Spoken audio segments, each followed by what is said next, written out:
Hello बच्चों, आप सबका आपके अपने चैनल गोविंद मैथ लेक्चर्स में एक बार फिर से स्वागत है। तो प्रिय विद्यार्थियों, आज की इस क्लास में हम कक्षा 6 और 7 अंग्रेजी विषय की वर्कबुक 2023-24 के वर्कशीट नंबर 29 से लेकर वर्कशीट नंबर 32 तक हल करना सीखेंगे।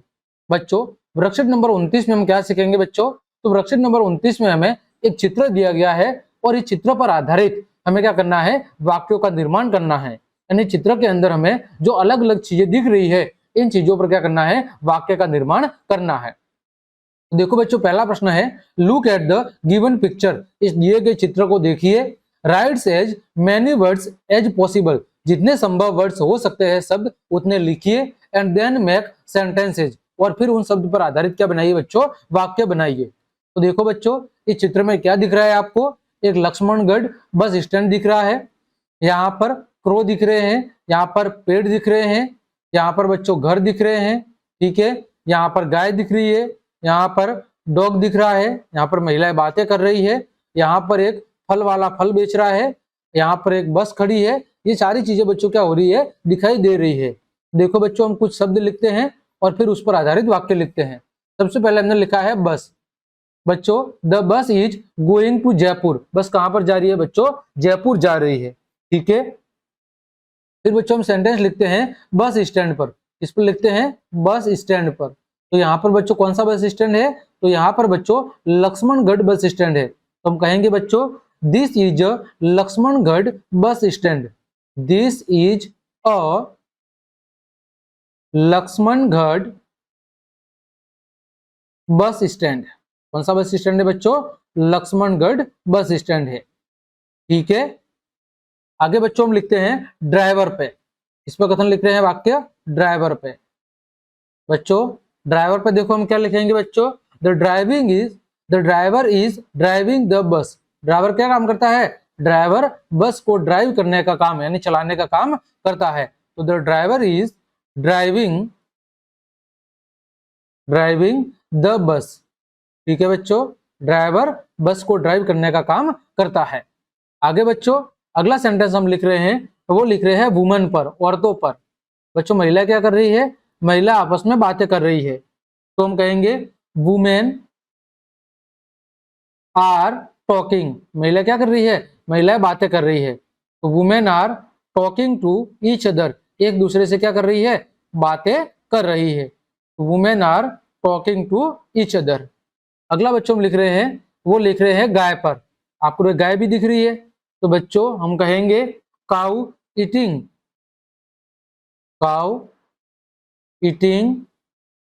बनाना पिल्स। जो गाय है वो केले के छिलकों को खा रही है, ठीक है बच्चों। अगला बच्चों हम लिखेंगे क्रो पर।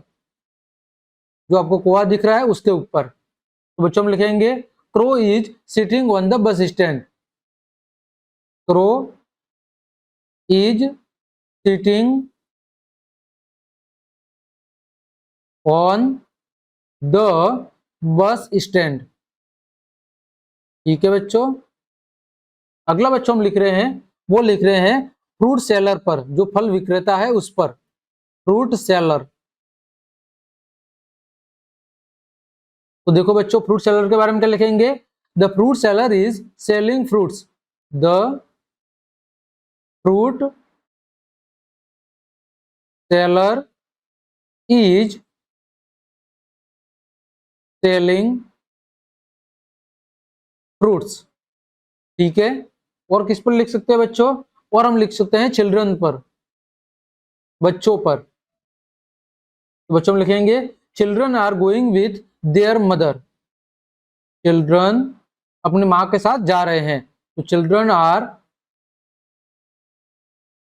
गोइंग विथ देयर मदर, ठीक है।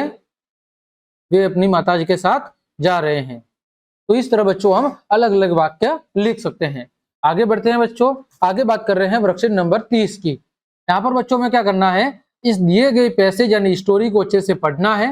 Read the story given below, यानी यहाँ पर जो ये स्टोरी दी गई है इसको पढ़ना है।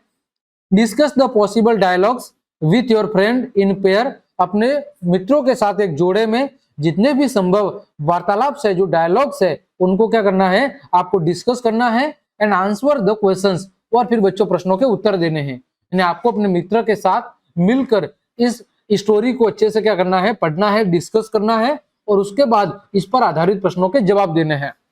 तो देखो बच्चों, कहानी क्या है। Arun and Kamal were good friends. Arun और कमल बहुत ही अच्छे मित्र है। They used to spend most of their time together. वे अपना ज्यादातर समय साथ में ही बिताते हैं। One day Arun saw Kamal buying gutkha from the shop outside the school. एक दिन कमल ने देखा, सॉरी अरुण ने देखा कि उसका मित्र जो कमल है वो विद्यालय के बाहर एक दुकान से गुटखा खरीद रहा है। Arun asked about it. Arun ने इस बारे में कमल से पूछा, बट कमल इग्नोर्ड हिम। लेकिन कमल ने इसे नकार दिया, यानी इसके ओर ध्यान नहीं दिया। Arun knew that his friend was about to start a bad habit. Arun जानता था कि उसके मित्र ने एक बुरी आदत क्या कर दी है, शुरू कर दी है। He did not want to let that happen, so he decided to walk to कमल।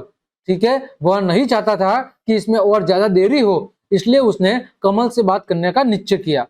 देखो अरुण कमल से क्या कह रहा है, अरुण कमल से कह रहा है, कमल यू वर बाइंग गुटखा, तुमने गुटखा खरीदा है।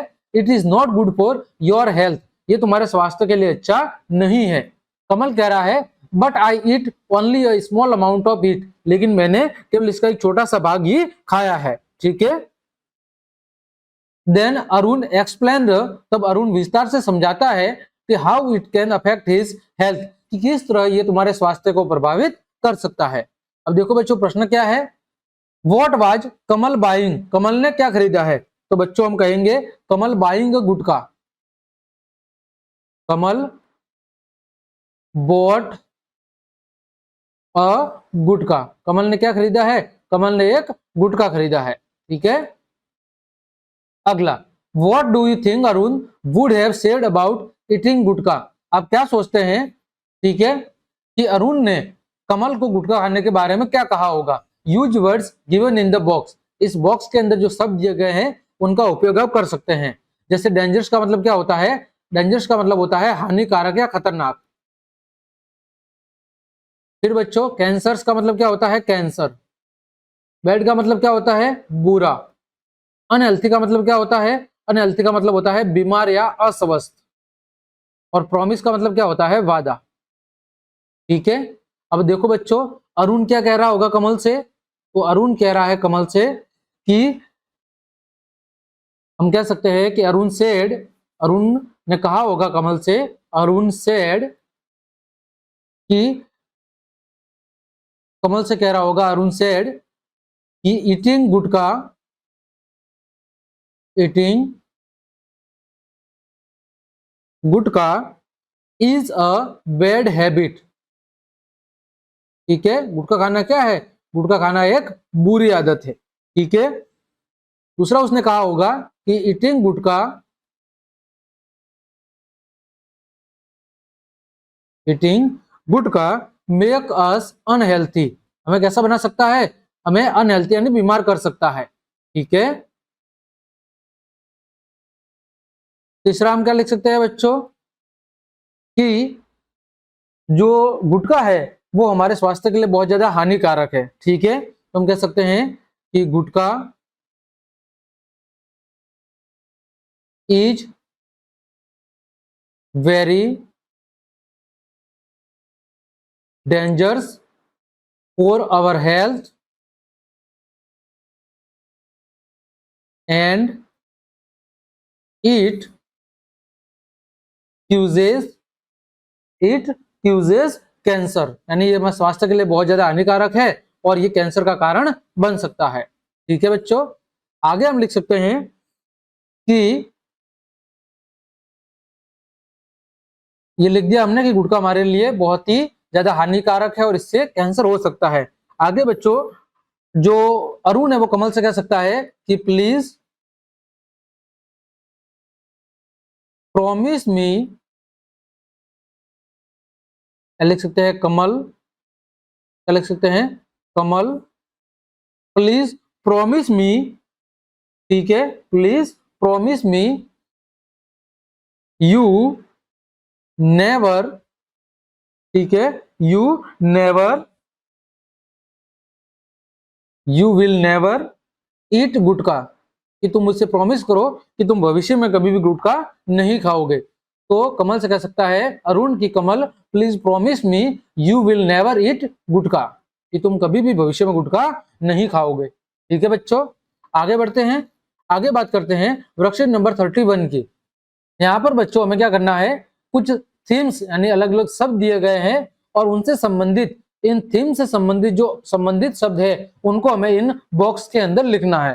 तो listen to your teacher dictated words on various themes, अपने अध्यापक के द्वारा अलग अलग थीम पर जो शब्द दिए गए हैं उनको आपको अच्छे से सुनना है। And right in correct place, और फिर इस थीम से संबंधित शब्दों को आपको सही जगह पर लिखना है। जैसे सबसे पहला है स्कूल।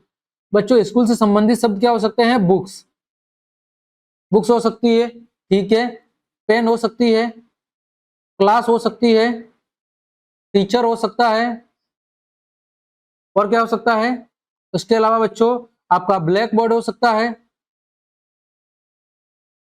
ना बच्चों, चौक हो सकता है, और क्या हो सकता है बच्चों, और आपके टीचर हो गए, और आपके बच्चों प्लेग्राउंड यानी खेल का मैदान हो सकता है।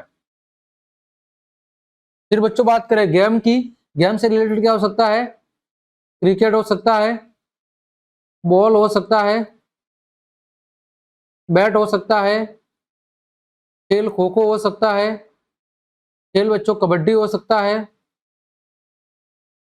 इसके अलावा खेल से संबंधित क्या हो सकता है, चेज हो सकता है। इसके अलावा हम क्या लिख सकते हैं बच्चों, हम इसके अलावा लिख सकते हैं आपका टेनिस। ये सब क्या है, ये सब गेम से संबंधित है। अगला बच्चों है पार्क। पार्क का मतलब है बगीचा।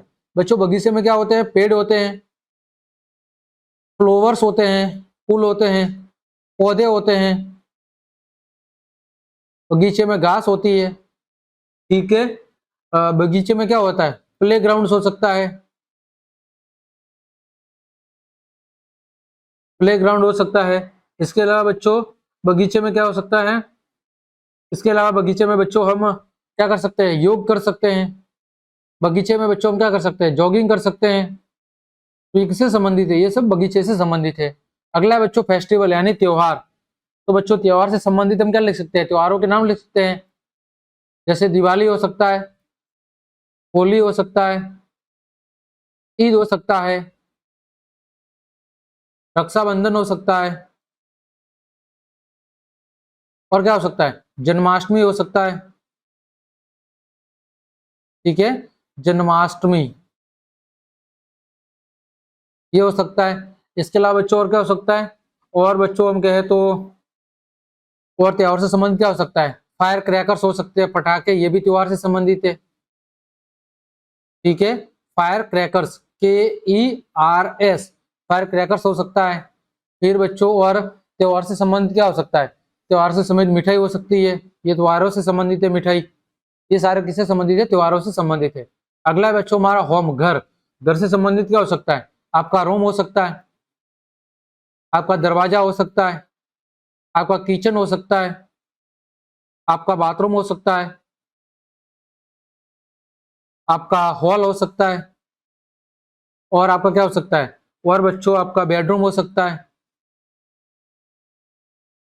और घर से संबंधित क्या हो सकता है बच्चों, टेबल हो सकता है। ये सब इससे संबंधित शब्द है। आगे बढ़ते हैं बच्चों, वर्कशीट नंबर 32। यहाँ पर बच्चे हमें identify nouns and pronouns appropriately, हमें किसको पहचानना है बच्चों, हमें बच्चों एक तो संज्ञा शब्द को, ठीक है, और दूसरे बच्चों सर्वनाम शब्द को। बच्चों संज्ञा किसे कहते हैं, किसी व्यक्ति, वस्तु, स्थान या भाव के नाम को हम संज्ञा कहते हैं। और सर्वनाम किसे कहते हैं बच्चों, जो शब्द संज्ञा के स्थान पर प्रयुक्त होते हैं उन्हें बच्चों हम क्या कहते हैं, उन्हें बच्चों हम कहते हैं सर्वनाम। तो यहाँ पर देखो बच्चों, underline the naming words nouns. पहले प्रश्न में बच्चों हमें संज्ञा शब्दों को पहचानना है। तो पहले में ही प्लेस फ्लोट, ठीक है, फ्लोट का मतलब होता है बांसुरी, तो यहाँ पर संज्ञा शब्द है आपका फ्लट, बांसुरी। दूसरे में बच्चों क्या है आपका मंकीज, कौन सा बच्चों है, मंकीज आपका क्या है, संज्ञा शब्द है। अगला बच्चों तीसरे में क्या है, इंडिया आपका कौन सा शब्द है, संज्ञा शब्द। चौथे में बच्चों काऊ आपका संज्ञा शब्द है। पांचवें में बच्चों आपका बिट्टू क्या है, संज्ञा शब्द है। इसी तरह बच्चों एप्पल भी संज्ञा शब्द है, ठीक है। इसके अलावा बच्चों ग्रास, घास भी संज्ञा शब्द है। इसी तरह पेड़ भी क्या है बच्चों, संज्ञा शब्द है। तो यहाँ पर देखो पहले प्रश्न में फ्लड का मतलब बांसुरी, दूसरे में मंकीज और ट्री, तीसरे में इंडिया, चौथे में बच्चों काऊ और ग्रास, ठीक है। बच्चों आगे बिट्टू और एप्पल, और फिर बच्चों यहाँ पर कंट्री शब्द, ये भी क्या है बच्चों आपका संज्ञा शब्द है, ठीक है। आगे बच्चों प्रश्न संख्या 2, replace underlined nouns with suitable pronouns, यानी कि यहाँ पर जो अंडरलाइन शब्द किए गए हैं उनको उचित सर्वनाम शब्द से क्या करना है, आपको विस्थापित करना है, उनकी जगह उचित सर्वनाम शब्द लिखना है। देखो बच्चों पहला प्रश्न है सोनल। सोनल क्या है बच्चों, लड़की का नाम है, तो लड़की के नाम के लिए हम क्या लगाएंगे, सी, तो यहाँ पर क्या आएगा सी यानी वह। फिर बच्चों क्या है सन, सन का मतलब सूर्य, बच्चों ये कैसा है बच्चों, ये निर्जीव है, तो इसे हम क्या लगाएंगे, ईट, ठीक है। फिर बच्चों पीपल यानी लोग, सजीव है लेकिन बहुत सारे हैं, तो यहाँ पर बच्चों हम क्या लगाएंगे, दे। फिर बच्चों कुणाल, कुणाल क्या है, किसी लड़के का नाम है, तो बच्चों इसके लिए हम क्या लगाएंगे, ही। फिर बच्चों रजनी और प्रतिमा, दो लोगों की बात हो रही है, रजनी और प्रतिमा, तो इसके लिए क्या आएगा बच्चों, दे, बहुवचन है। अगला बच्चों है प्रिया एंड आई, प्रिया और मैं, ठीक है। Priya and I love to sing, हम गाना गाना पसंद करते हैं। वी आर गुड सिंगर, हम क्या है, बहुत ही अच्छे गायक है। देखो बच्चों पहले प्रश्न का हिंदी अनुवाद, सोनल इज डांसिंग, सोनल क्या कर रही है, डांस कर रही है। She is a good dancer, वह एक अच्छी डांसर है। दूसरा the sun in the sky, सूर्य जो कि आसमान में है। It rises in the east, वह हमेशा पूर्व दिशा में उगता है। अगला तीसरा है पीपल गो बैक होम, लोग वापस घर जा रहे हैं। दे हैव डिनर, उनके खाने का समय हो गया है। अगला चौथा है कुणाल इज राइटिंग, कुणाल लिख रहा है। ही इज डूइंग होमवर्क, वह अपना गृह कार्य कर रहा है। अगला Rajni and Pratima are friends, Rajni और प्रतिमा दोनों मित्र है। दे लिव इन जयपुर, वे दोनों जयपुर के अंदर रहते हैं। अगला है Priya and I love to sing, Priya और मुझे गाना गाना पसंद है। वी आर गुड सिंगर्स, हम अच्छे क्या है, गायक है, ठीक है बच्चों। तो इस तरह हमने वर्कशीट नंबर 29 से 32 तक सभी को बहुत अच्छे से सॉल्व करा दिया है। उम्मीद करता हूं सभी प्रश्नों के उत्तर आपको अच्छे समझ में आए होंगे। तो क्लास देखने के लिए आप सभी का धन्यवाद। यदि आपको मेरी क्लास और मेहनत पसंद आई है तो बच्चों लाइक, कमेंट, शेयर और सब्सक्राइब जरूर करें। आज के लिए इतना ही। जय हिंद, जय भारत।